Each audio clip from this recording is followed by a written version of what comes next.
This is The Real Deal with Hmiel. I'm going to talk about the Dale Jarrett and I confrontation we had at Bristol. I hope a lot of y'all have seen it on YouTube.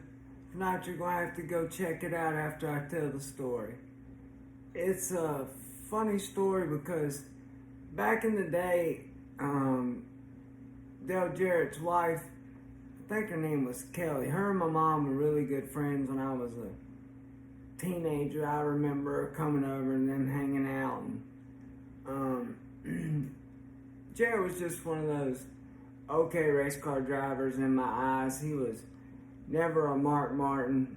Of course, Mark's my hero, so Dale Jarrett definitely didn't stand up to that. But there was a lot of really good races Dale Jarrett's won and championships he's won, so I can't say but so much about him in the negative side of things. He does really good on TV. He does really good on being a sportscaster. But here's the deal on mine and his story. We had been racing all weekend. We had a fast car. We actually set the track record at 15:02, and it rained out with a couple cars to go or something like that.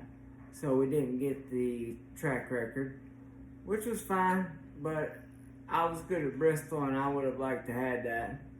So we ended up starting 10th or 12th, something like that.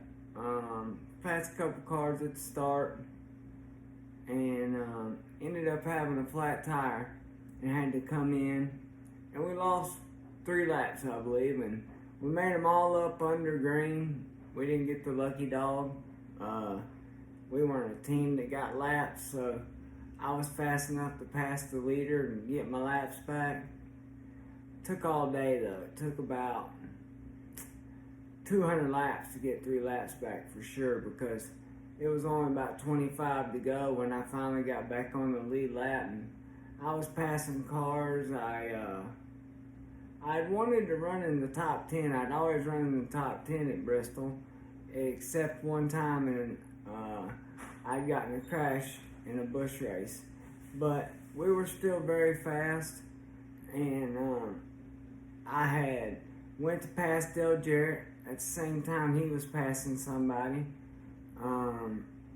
I didn't know he passed anybody all day, so it was definitely my fault.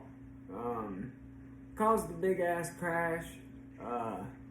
Took out a lot of drivers, but I was still sitting there in the red flag on the front stretch, getting hollered at by his fans, getting cheered at by my fans.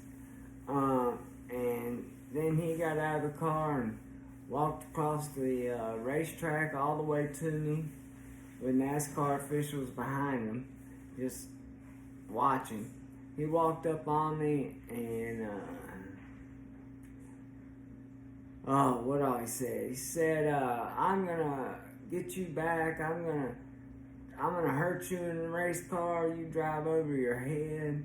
All you do is make people nervous when they're around you, and blah blah blah, and some other bullshit shit, blah blah, this and that. And at the time, you know, it was going around that Jarrett was sleeping with a couple of other drivers' wives. I mean, I'm not going to get that started, but I am going to get that out there because there was so many bad rumors told about me, and I wasn't the only bad guy out there in NASCAR that did anything wrong, because there was a lot of infidelity that went on in that driver's lot, and that could be drivers' wives with wives. You never know, but it's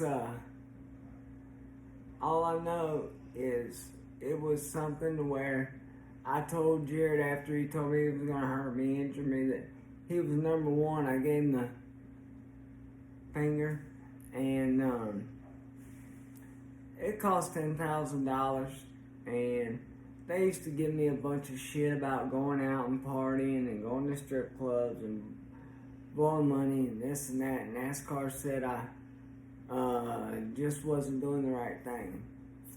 So, like a dumbass, I paid them in $10,001 bills. And I was trying to be a smart ass, thought I was being cool. But all I did was make NASCAR mad at me. I was lucky they even let me race. So I should have been smarter than that. But like normal, I made another mistake. But it was at least funny for a couple of weeks. It got to where that all I heard was so much stuff from his fans, and because he had so many more than I did, they were just bashing the hell out of me. But whatever, he was the one in the way. And we ended up having a party that weekend on Cliff Champion's boat, and I heard all night long from four-time champ Jeff Gordon. He told me about how I needed to show Jarrett more respect, and he was a champion, so I needed to do this and that. And I just couldn't do it. It was something that he was a guy that I'd raced against that come in to a series I was racing in, and at the time he wasn't faster than I was, and I got into him. I'm not going to say sorry or do anything like that, because where I come from, that's racing. And I enjoy racing. I love racing. It's the only thing I've ever done. It's the only thing I still do. I haul ass around in my little wheelchair. Get going around. I raced a little 15-year-old kid a couple weeks ago at Bowman Gray. Bumped him and everything. But getting back to the story, it was a really not that smart of an idea getting NASCAR mad at me. But at least like I said, I could laugh for a little while. But it was something that I should have been smarter about. But I hope you guys have enjoyed this story. I have more. I want you guys to keep telling me what you want. I'm gonna have my first live show here in the next couple of weeks. We're gonna have giveaways, games, brews, food. We're gonna have a setup. It's gonna be on Race 22. We're gonna start putting everything through them. That way we can promote this show and make it real. You know why? Because this is the real deal with Hmiel. Thank y'all.